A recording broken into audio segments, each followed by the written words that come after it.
विभागामध्ये वन विभाग आहे, मोठ्या संख्येमध्ये तिकडे वन विभागात आपले रहिवासी राहतात. दोन मोठ्या घटना झाल्या तिकडे. एकदा आग लागली, एकदा पाण्याने असंख्य लोक वाहून गेले. आज तागत इतक्या वर्षामध्ये त्यांचा पुनर्विकास झालेला नाहीये. काय बोला? वन विभागाच्या जमिनीवर राहणारे जे लोक आहेत त्यांचा मोठा प्रश्न आहे.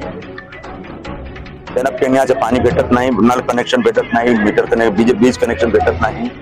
त्यांच्यासाठी शौचालय तुम्ही बनवू शकत नाही, त्यांच्यासाठी रस्ते तुम्ही बनवू शकत नाही, कारण वन विभागाची एनओसी पाहिजे आणि वन विभाग एनओसी देत नाही.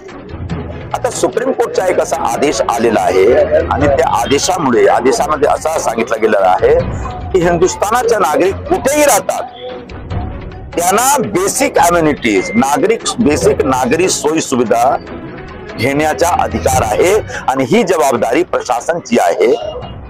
कुठल्याही जमिनीवरती आहेत, कोणीची मालकीची जमिनी आहे, त्या मालकीच्या एनओसीचे काही गरज नाही. आणि जेव्हा त्या जमिनीच्या मालिक काही ऑब्जेक्शन घेतो त्या ऑब्जेक्शनला तुम्ही खारिज करा आणि त्यांना बेसिक अम्युनिटीज द्या. आणि या आधारावर आमचे नवीन खासदार वायकर साहेबांनी एक निवेदन मुख्यमंत्री साहेबांकडे दिलेलं आहे. आणि या निवडणुकीच्या नंतर जेव्हा समजा आमची महायुतीची सरकार पुन्हा येईल तेव्हा आम्ही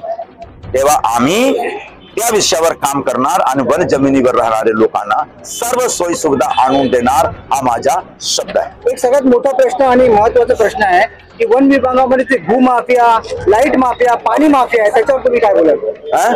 पाणी माफिया चालू आहे तिकडे, लाईट माफिया चालू आहे. हा एक मोठा प्रश्न आहे. समजा 5 रुपये मीटर, 5 रुपये युनिटवर विजेचा सप्लाय आहे, पण त्यांना 18 रुपये प्रति युनिटवर भेटतो. हा एक कारण वन विभाग त्यांना मीटरचं कनेक्शन घेऊ देत नाही, त्याचा दुरुपयोग करतात काही लोक.